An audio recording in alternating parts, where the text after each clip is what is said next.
Ok, donc nous allons démarrer par l'introduction. Pour ce qui concerne l'agilité en gestion de projet, il faut comprendre que c'est une approche dynamique et collaborative et qui veut mettre l'accent sur trois choses principales. C'est la flexibilité. Donc voilà, contrairement à ce à ce que c'est que la méthode prédictive, où les choses sont déjà enregistré, carré dès le début, non. La méthode agile veut la flexibilité, veut l'adaptabilité, c'est-à-dire que tout au long du cycle de vie du projet, on adapte. On adapte. Et c'est une méthodologie qui veut une livraison incrémentale du produit fonctionnel. Voilà. C'est-à-dire qu'on livre un bout, et au fur et à mesure qu'on avance, on l'améliore jusqu'à ce qu'on arrive à la version finale. Et contrairement à la méthode prédictive tant qu'on n'est pas arrivé à la version finale, on ne livre rien du tout. Voilà. Ça, c'est ce que veut la méthode agile.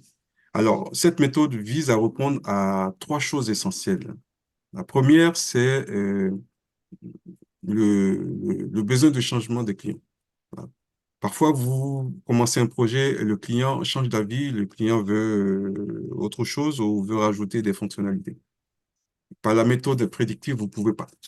Ou ça, vous pouvez, mais ça va nécessiter une autre commande. On l'appelle du change request, une demande de changement. Avec la méthode agile, il n'y a pas de souci. Le client change d'avis. On intègre cette nouvelle fonctionnalité, cette nouvelle demande dans le cahier de charge et puis on l'implémente suivant la priorité qu'on donne à la chose. Cette méthode vise aussi à favoriser une communication continue au sein des équipes. Voilà, ça c'est une règle. En méthode agile, les équipes doivent se parler tout le temps, tout le temps, tout le temps, tout le temps, quasiment tous les jours. Et aussi, cette méthode vise à maximiser la valeur livrée aux clients tout au long du projet. Alors, comprenez que quand on parle de méthode agile, il y en a plusieurs méthodologies, mais il y en a une qui est plus populaire, qui est beaucoup plus utilisée, c'est la méthode Scrum. Vous en avez certainement entendu parler ou vous l'avez lu quelque part. Donc, c'est une méthode qui consiste donc à diviser le projet en plusieurs itérations de très courte durée. Ce sont des itérations qu'on appelle des sprints. C'est le langage agile. Donc, désormais, comprenez que quand vous entendez sprint, c'est une itération. Voilà, on découpe le projet en plusieurs sprints et à chaque sprint, on livre quelque chose à la fin et on le teste et on le livre et on passe au second sprint.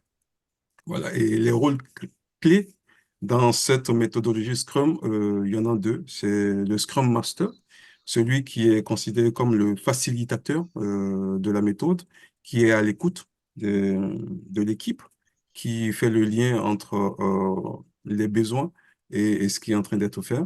Et puis, il y a le Product Owner, qui est au fait celui qui enregistre le découpage et qui met une priorité sur ces différents sprints-là. Voilà.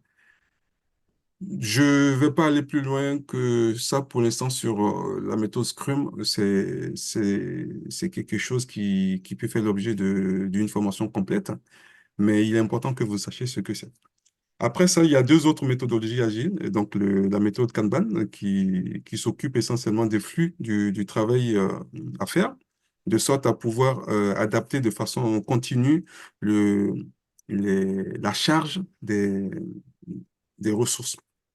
Il y a une troisième méthode qui est plus spécialisée et dédiée au développement de logiciels. C'est ce qu'on appelle souvent le XP ou le Sprint Programming qui est une méthodologie de développement basée sur des tests. On teste quelque chose et en fonction des résultats, on développe. Et c'est quelque chose qui marche aussi bien. Voilà ce que je peux vous dire pour introduire le sujet agilité en gestion de projet.